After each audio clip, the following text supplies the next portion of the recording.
I have an amazing clip here of some declassified government documents. My throat is killing me tonight, so I'm not going to do the speaking. I'm going to let the other guy do all of it because you know what? It's really good information. Stay tuned. Talk to you later. Oh, I almost forgot. All links are below. I really do like these researchers. They have some amazing evidence. They really go deep. Check them out.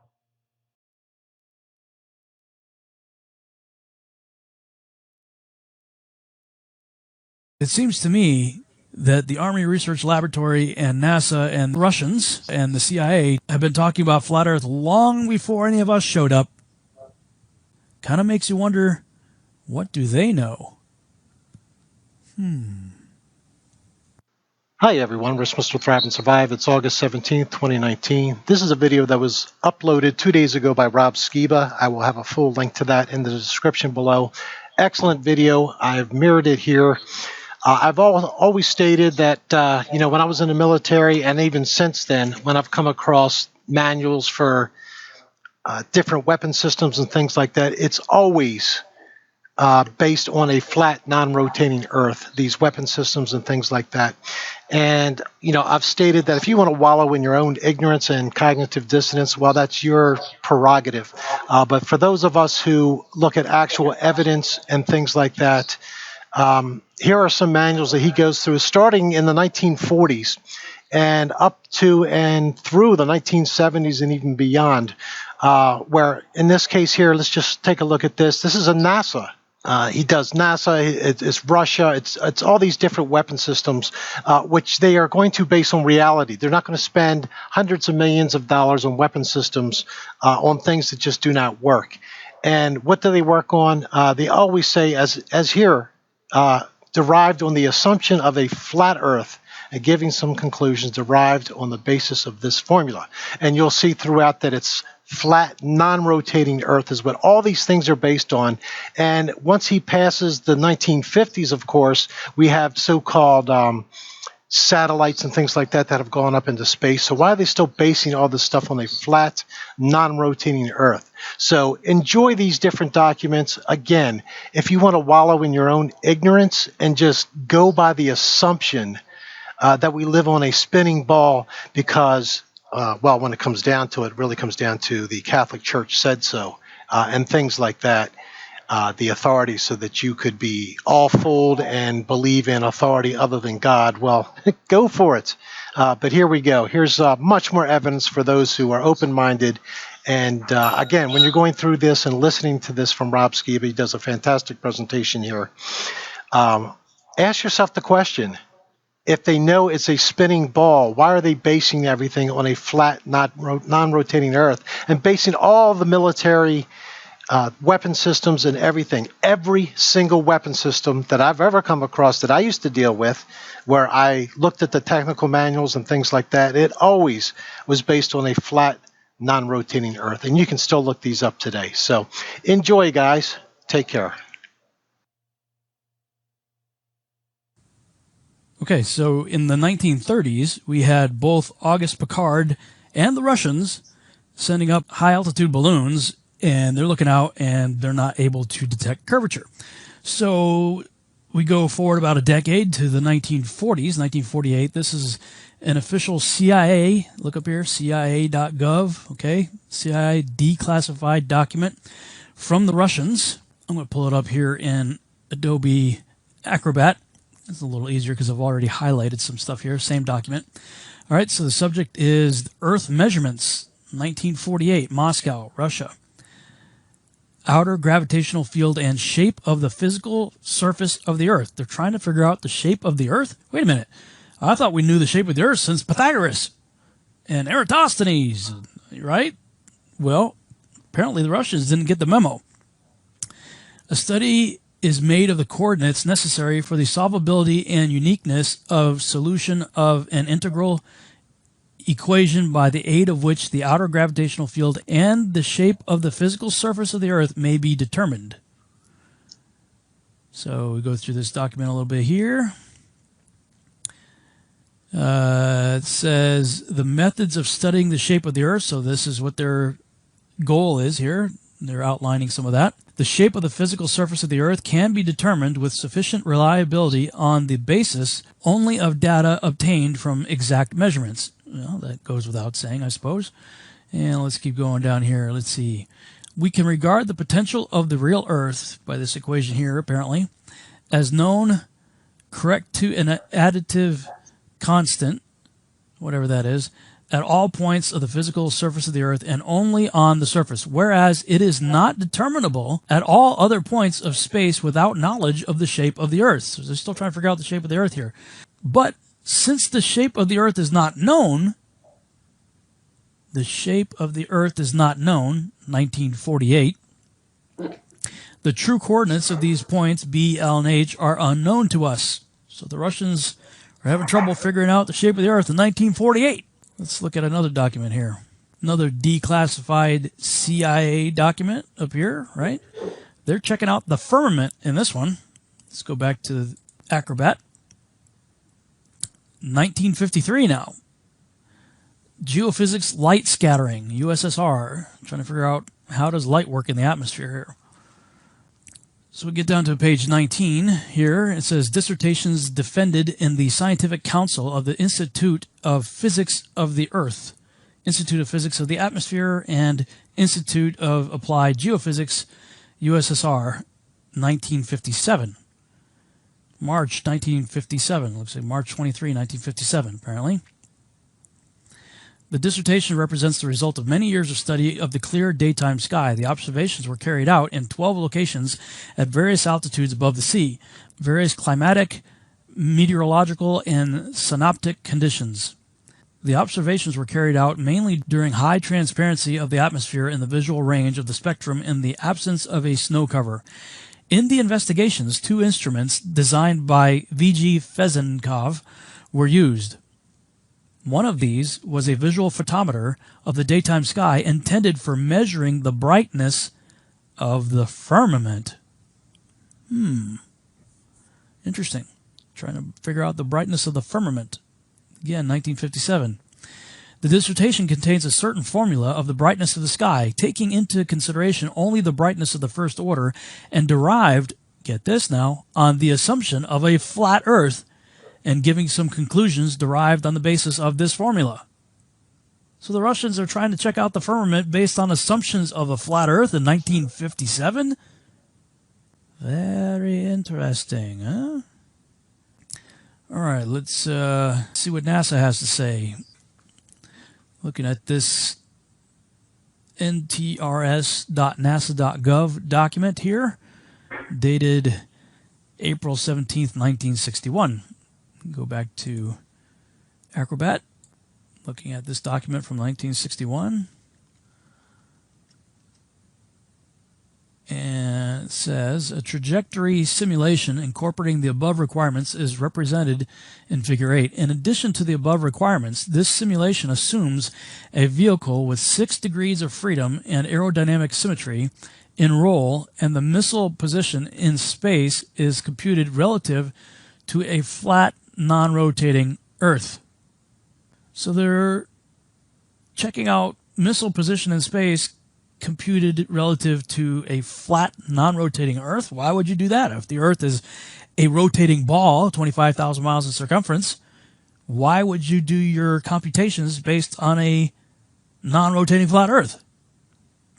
You're going to tell me that this simplifies the math? I mean, we are actually dealing with rocket scientists here, so math's not a problem for these people. All right, let's see what else we can find. That was April 1961. This is nasa.gov again, June 1971. So let's look at that one. June 1971. A method for reducing the sensitivity of optimal nonlinear systems to parameter uncertainty. Whatever that means. And we get down to about page 12 here. And it says, A numerical example problem statement. The example problem is a fixed time problem in which it is required to determine the thrust attitude program of a single stage rocket vehicle starting from rest and going to specified thermal conditions of altitude and vertical velocity, which will maximize the final horizontal velocity. The idealizing assumptions made are the following. Number 1, a point mass vehicle. Number 2, of the idealized assumptions that are being made for this example is a flat, non-rotating Earth. NASA making idealized assumptions based on a flat, non-rotating Earth? What's going on here? Let's continue. Here we have another NASA.gov document dated March 1972. March 1972, NASA Technical Memorandum, determination of angles of attack and side slip from radar data and a roll stabilized platform. Gotta love the titles, huh? Okay, abstract. Equations for angles of attack and side slip relative to both a rolling and non-rolling body access system are derived for a flight vehicle for which radar and gyroscopic attitude data are available. The method is limited, however, to application where a flat, non-rotating Earth may be assumed. All right, let's continue. That was 1972, the end of the, or right around the end of the Apollo program. So we go to NASA again, nasa.gov, December 1978. Investigation of aircraft landing in variable wind fields. Equations of motion. This comes up a lot.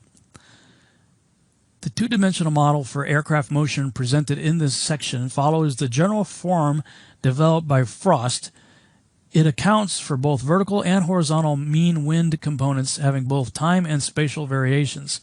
The aircraft trajectory model employed in this study was derived based on the following assumptions. Number 1, the Earth is flat and not rotating.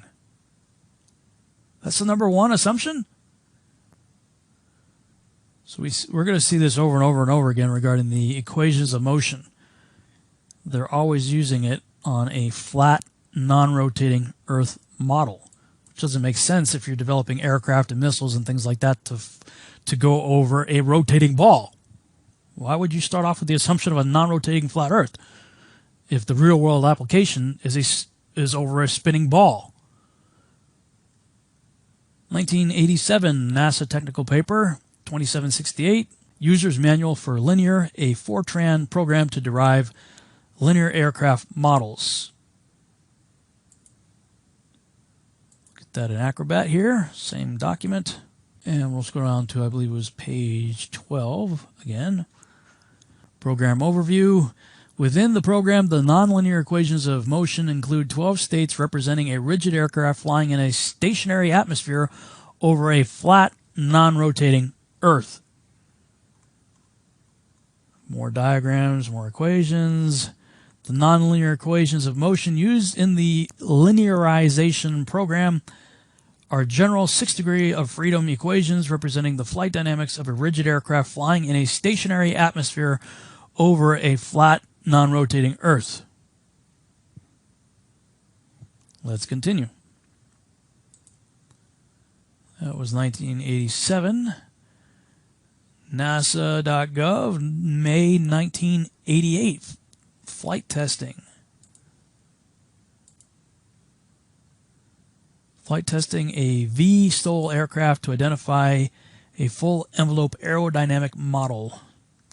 June 27, 1988. Day after my birthday. Page 4 of their document. For aircraft problems, the state of measurement models together represent the kinematics of a rigid body for describing motion over a flat, non-rotating Earth. All right. NASA.gov, December 1991. Aircraft model for the AIAA Controls Design Challenge. On page 11, once again, you have the equations of motion and atmospheric model. The nonlinear equations of motion used in this model are general 6 degree of freedom equations representing the flight dynamics of a rigid aircraft flying in a stationary atmosphere over a flat, non-rotating Earth. You guys start to see a pattern here? NASA.gov, June 1997.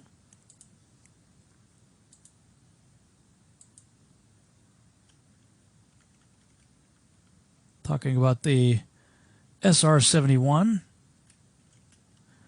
Predicted performance of a thrust-enhanced SR-71 aircraft with an external payload. One of my favorite aircraft of all time. That's just a cool-looking airplane, huh?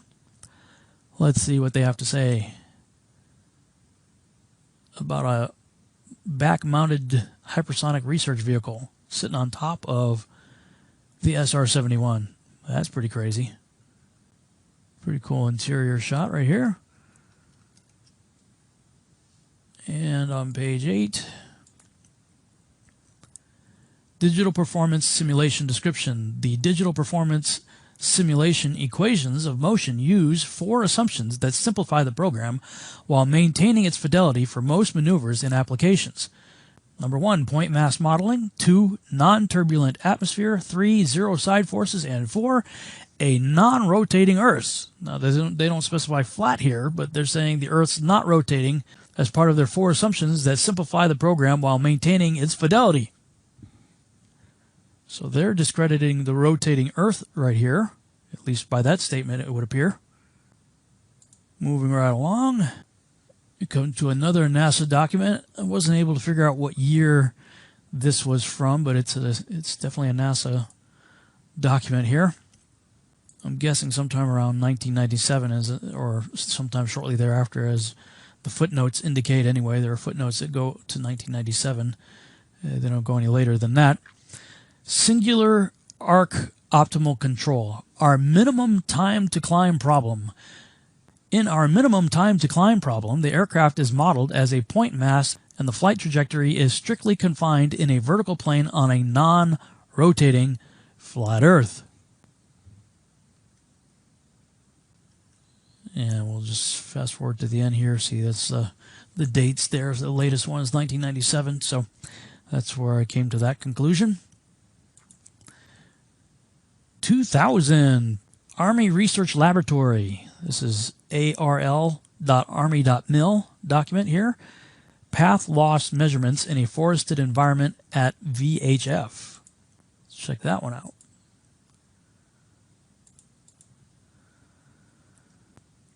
Under data analysis on page 10 of their document here, multipath data. In this section, we discuss the data for the measurements described in section 2.2, figure 9, plots the transmission loss as a function of transmit antenna height for 145, 223, 300, 435, and 910 megahertz, respectively. The receive antenna height was 2.7 meters, and the range was 410 meters for all frequencies except 435 megahertz, where the receive height was 3.6 meters and the range was 200 meters. The expected transmission loss in decibels over a flat Earth is given by the following equation. We get down to page 14 here. HH propagation through the woods. In taking the HH polarization propagation data through woods both in winter and summer, we observed local fluctuations up to 20 decibels. We avoided these large dips in receive power by minor repositioning of the receive antenna. It is important to note, however, that the multipath from the local trees and brush can cause such variations. After the data were inspected, it became apparent that they tended to agree with the theory given by equation 2 plus some fixed attenuation, and therefore allowed us to develop an analytical expression based on flat Earth theory. I'll read that again. Therefore allowed us to develop an analytical expression based on flat Earth theory. So everybody who wants to label us flat earthers crazy must have to lump in the Army Research Laboratory as part of the Looney Tune bin. Let's see what else they have to say. Propagation of electromagnetic fields over the flat Earth. What? Army Research Laboratory, arl.army.mil. flat.army.mil by Joseph R. Melita, February 2001. Propagation of electromagnetic fields over flat Earth. You guys seeing that? Check it out. There it is again. In the table of contents, figures 6 and 7, comparison of principal fields from an ideal dipole oriented perpendicular and horizontal to a homogeneous flat Earth. Figure 7, comparison of principal fields from an ideal dipole oriented perpendicular and horizontal to a homogeneous flat Earth. There are the two figures, figure 6, figure 7, over flat Earth. Army Research Laboratory. Back to NASA, nasa.gov, June 2002. Stability and control estimation flight test results for the SR-71 aircraft with externally mounted experiments. So we're back to checking out some things on the SR-71. And we get to page 9, methods of analysis, parameter identification formula. Go through some formulas right here. And it says equations of motion. We come back to that once again. These equations assume a rigid vehicle and a flat, non-rotating Earth.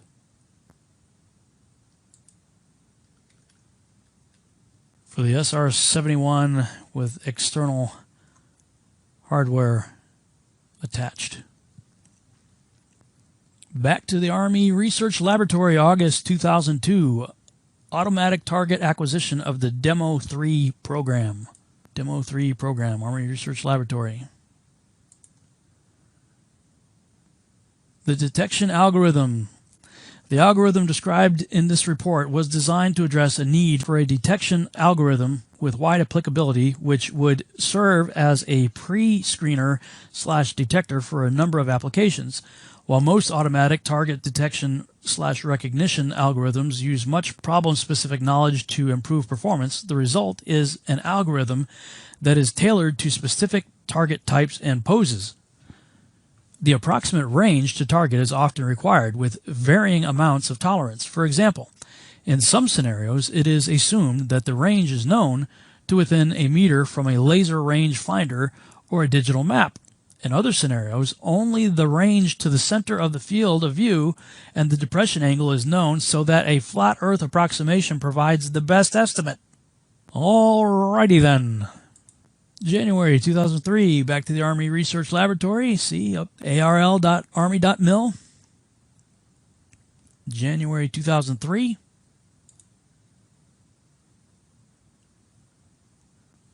Scrolling down to the report document page. Talking about the scanning fast field program and I guess the various models. The geometry profile is required because of the angular dependence of the sound speed on the wind direction relative to the direction of propagation. This model works over a flat Earth and non-turbulent atmosphere. Wonder how it works in a turbulent atmosphere over a spinning ball. Okay, September 2009, Army Research Laboratory. Computationally efficient algorithms for estimating the angle of arrival of helicopters using acoustic arrays.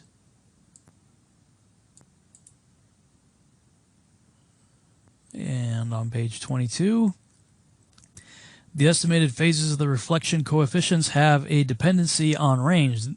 This may be caused by a violation of the assumption of the flat Earth model. So you're having some discrepancies when you violate the assumption of a flat Earth model? And let's see, one last one. From the Army Research Laboratory, March 2010. Projectile field dynamics, page 1. The 6-DOF rigid projectile model is employed to predict the dynamics of a projectile in flight. These equations assume a flat Earth.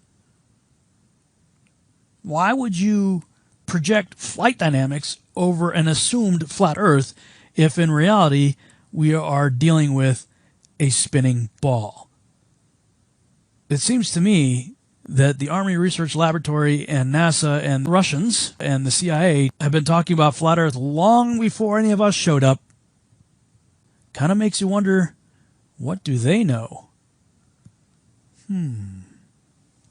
Thanks so much for watching. I hope you enjoyed this video presentation.